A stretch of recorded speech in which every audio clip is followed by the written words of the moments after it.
जय हिंद दोस्तों, स्वागत है आप सभी का आपके अपने YouTube channel JS topic study में। तो दोस्तों, आज की इस वीडियो में हम त्रिकोणमिति की जो सारणी होती है इसको याद करना सीखेंगे बहुत ही सिंपल तरीके से। और ये पूरी की पूरी सारणी मैं आपको ऐसे रटवाने वाला नहीं हूं, आपको बनाने सिखाने वाला हूं। बहुत ही सिंपल तरीके से आप इस सारणी को बनाकर याद कर सकते हैं और एक बार आप इसको सीख गए तो पूरी जिंदगी में आप कभी भी इसको भूलने वाले नहीं हैं। ऐसे ही तरीके से मैं आपको सिखाने वाला हूं। तो अगर आप इंटरेस्टेड हैं, सीखना चाहते हैं, तो इस वीडियो को एंड तक पूरा जरूर से देखिएगा तो आपको बहुत ही अच्छे से समझ में आ जाएगा। तो चलिए शुरू करते हैं। तो यहां पर देखिए, पूरी जो त्रिकोणमिति की सारणी होती है उसका पूरा स्ट्रक्चर मैंने यहां पर बना रखा है। यहां पर देखिए ऊपर कोण लिखे हुए हैं 0, 30, 45, 60, 90। इन्हीं कोण को हमें पूछा जाता है। और यहां पर साइन, कोस, टेन, थीटा, कोसेक, सेक, कॉट ये सब लिखे हुए हैं। तो इन सभी की जो वैल्यू है वो आपको याद नहीं करना है, वो मैं आपको रटवाऊंगा नहीं, वो मैं यहां पर निकाल कर बताऊंगा कि किस प्रकार से इनकी वैल्यू निकाली जाती है। और इस वीडियो को देखने के बाद मैं दावा करता हूं कभी भी आप भूलेंगे नहीं इस सारणी को, बहुत ही अच्छे से आपको ये याद हो जाएगी। ठीक है, तो चलिए शुरू करते हैं और सीखते हैं कि किस प्रकार से इस सारणी को हम अच्छे से याद कर सकते हैं। तो देखिए यहां पर लिखा हुआ है, सारे कोण लिखे हुए हैं और यहां पर साइन, कोस, टेन, कोसेक, सेक, कॉट ये सब लिखा हुआ है। ठीक है, तो हमें क्या करना है, इन सभी की वैल्यू यहां पर निकालना है। ठीक है, तो उसके लिए हम क्या करेंगे, देखिए बहुत ही सिंपल तरीका है। तो यहां पर देखिए 0 है तो हम क्या लिखेंगे, यहां पर 0। ठीक है, 0 लिख दिया। फिर यहां पर क्या लिखेंगे, 1, यहां पर 2, यहां पर 3, यहां पर 4। ठीक है, 0 से लेकर 4 तक हमने यहां पर गिनती लिख दी है, काउंटिंग लिख दी है। ठीक है, चलिए अब हमें क्या करना है, सभी में 4 से भाग लगा देना है। कैसे लगेगा, देखिए 0/4, यहां पर 1/4, फिर इसके बाद में यहां पर क्या आ जाएगा, 2/4 और यहां पर 3/4 और यहां पर 4/4। ठीक है, ये हो गया। अब हमें क्या करना है, सभी के ऊपर रूट लगा दीजिए। ये हमने सभी के ऊपर रूट लगा दिए, ये हमने रूट लगा दिए सभी के ऊपर। बस इतना आपको करना है, बाकी पूरी सारणी की वैल्यू आपको इन्हीं से निकलकर आ जाएगी। देखिए कैसे आएगी, यहां पर देखिए इसकी वैल्यू निकालते हैं। इसको जैसे ही सॉल्व करेंगे तो हमारे साइन थीटा की वैल्यू निकलकर आ जाएगी। देखिए यहां पर क्या है, 0/4। 0 में आप 4 से भाग लगाएं, 5 से भाग लगाएं, 8 से लगाएं, किसी से भी भाग लगाएं तो क्या आएगा, 0 ही आएगी। तो यहां पर डायरेक्टली क्या आ जाएगा, 0 आ जाएगी। ठीक है, इसका मान निकल के आएगा 0। ठीक है, फिर इसके बाद में है √1/4। इसको यदि हम सॉल्व करें तो क्या आएगा, चलिए सॉल्व करते हैं इसको। तो यहां पर देखिए क्या है, √1/4। ठीक है, रूट को अलग अलग कर लेते हैं तो क्या आएगा, एक √1 और यहां पर √4। तो √4 जो है वो काय का वर्गमूल है, 2 का। तो यहां पर देखिए 1 का वर्गमूल निकालेंगे तो क्या आएगा, 1 ही आएगा। और 4 का वर्गमूल निकालेंगे कितना आएगा, 2 आएगा। मतलब 1/2 आ गया। तो यहां पर इसको सोल्व करने के बाद में क्या आया है, 1/2। तो यहां पर हम लिख देंगे भैया 1/2। ठीक है, चलिए इसके बाद में देखिए यहां पर क्या है, 2/4। तो इसको सबसे पहले तो काट देते हैं भाई, 2 एकम 2, 2 दूनी 4। ठीक है, तो अब इसकी वैल्यू क्या निकल के आएगी वो भी आपको यहीं पर समझा देते हैं। तो यहां पर देखिए कटने के बाद में क्या बचा हुआ है, √1/2।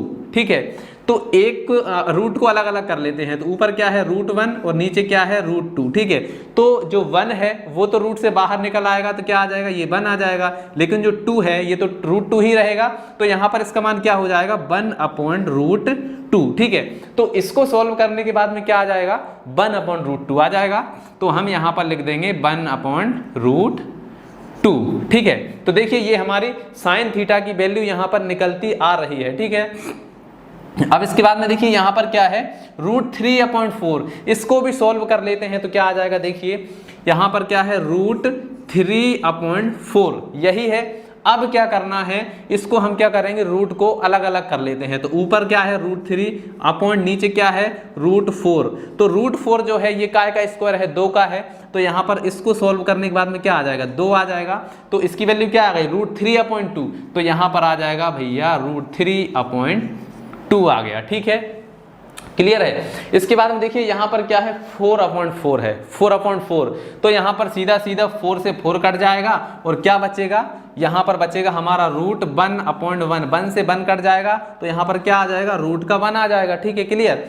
तो यहां पर जो 1 है वो रूट से बाहर निकल जाएगा और यहां पर क्या आ जाएगा, इसकी वैल्यू आ जाएगी 1। ठीक है, तो देखिए साइन थीटा के सारे मान निकल कर आ गए हैं। ठीक है, अब सवाल ये उठता है कि भैया साइन थीटा के मान तो हमने निकाल लिए, अब कोस के कैसे निकलेंगे? तो देखिए कोस के मान आपको निकालने की जरूरत ही नहीं है, कोस के मान डायरेक्टली निकल गए हैं। तो देखिए अभी हमने ये ऐसे लिख दिए हैं, अब इसको यहां से लिखना स्टार्ट करिए, मतलब ये जो है यहां आ जाएगा, ये वाला यहां, ये वाला यहां, ये वाला यहां, मतलब अब आप इसको उल्टी तरफ से उधर की ओर लिख दीजिए। ठीक है, तो ये जो 1 है ये आ जाएगा यहां पर, तो ये 1 हो गया, ये 3/2 है ये आ जाएगा यहां पर, ये हो गया 3/2। ठीक है, इसके बाद में ये तो यही है, तो यहां पर आ जाएगा रूट 1/√2, इसके बाद में 1/2 है तो यहां पर आ गया 1/2। ठीक है, और 0 है तो यहां पर आ जाएगी 0। ठीक है, तो देखिए हमने उस तरफ से इनको लिख दिया है इधर की ओर, तो ये हमारे कोस थीटा के मान निकल कर आ गए हैं। ठीक है, लेकिन अब हमें इतनी सारी सारणी बनानी है तो बाकी मान कैसे निकलेंगे? सब कुछ निकलेगा, बस आपको यहां पर थोड़ा सा ध्यान रखना है। देखिए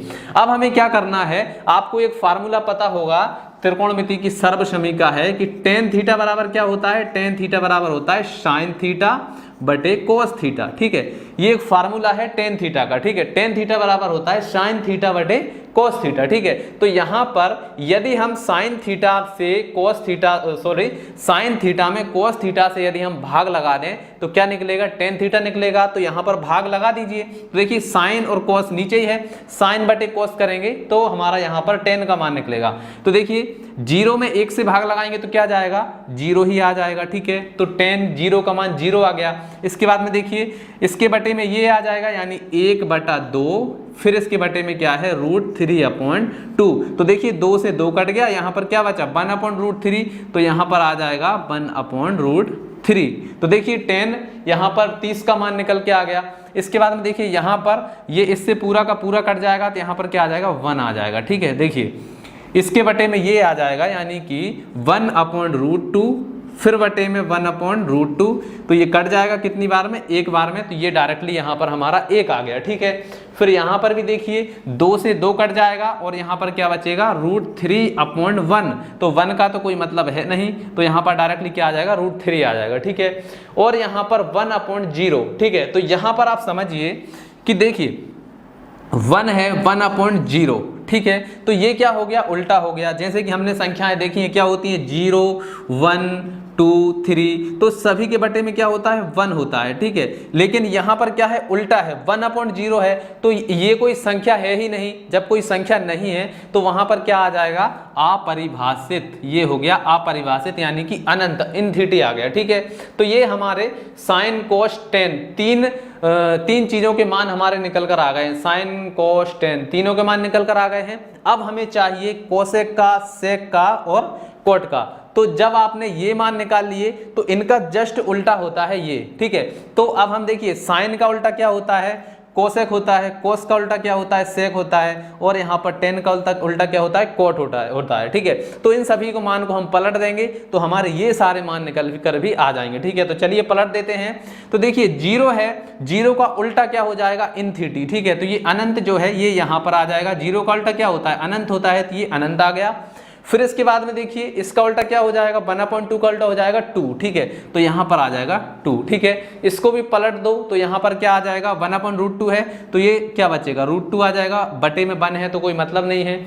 इसको भी पलट देंगे तो ये क्या हो जाएगा? 2/√3 हो जाएगा। ठीक है, इसको पलटेंगे, 1 को इधर पलटो चाहे इधर, तो 1 तो 1 ही होता है, तो यहाँ पर ये आ गया हमारा 1। ठीक है, चलिए अब कोस का उल्टा क्या होता है? सेक होता है, तो इसको पलटेंगे, 1 को पलटेंगे तो 1 ही रहेगा, तो ये हो गया 1। इसको आप पलट दीजिए तो ये क्या हो जाएगा? 2/√3। ठीक है, फिर इसको पलट दो तो यहाँ पर क्या आ जाएगा? ये √2 का √2 ही रहेगा। ठीक है, इसको पलट दो तो ये 2 हो जाएगा। 2 के बटे में 1 करेंगे उसका कोई मतलब नहीं है। ठीक है, तो ये 2 हो गया। इसके बाद में 0 को पलटेंगे तो भैया फिर से ये क्या हो जाएगा? 0 को पलटेंगे तो ये अनंत हो जाएगा। ठीक है, 0 का उल्टा अनंत होता है। ठीक है, चलिए अब यहाँ पर 10 का उल्टा क्या हो जाएगा? कोट हो जाएगा, तो 0 का उल्टा अनंत हो जाएगा, तो ये हो गया अनंत। ठीक है, यहाँ पर 1/√3 है तो ये क्या हो जाएगा? 3 हो जाएगा। ठीक है, फिर 1 का उल्टा तो 1 ही होता है, तो ये हो गया 1। ठीक है, फिर यहाँ पर √3 है तो √3 का उल्टा 1/√3, तो यहाँ पर आ जाएगा 1/√3, और यहाँ पर अनंत का उल्टा क्या हो जाएगा? 0 हो जाएगा, तो यहाँ पर आ जाएगा 0। ठीक है, तो ये सारी की सारी सारणी देखिए, हमने कोई भी याद नहीं किया है, ना हमने कोई रट्टा मारा है, सिर्फ हमने यहाँ पर एक मान को निकाला है और सारी की सारी सारणी हमने बना दी है। तो आशा है आपको समझ में आ ही गया होगा कि किस प्रकार से ये जो सारणी है इसको बनाया जाता है। तो अगर समझ में आ गया है तो इस वीडियो को लाइक करिए, अपने दोस्तों के साथ शेयर करिए ताकि उनको भी समझ में आए। तो चलिए आज की इस वीडियो में इतना ही, मिलते हैं अगली वीडियो में, तब तक के लिए जय हिंद, जय भारत।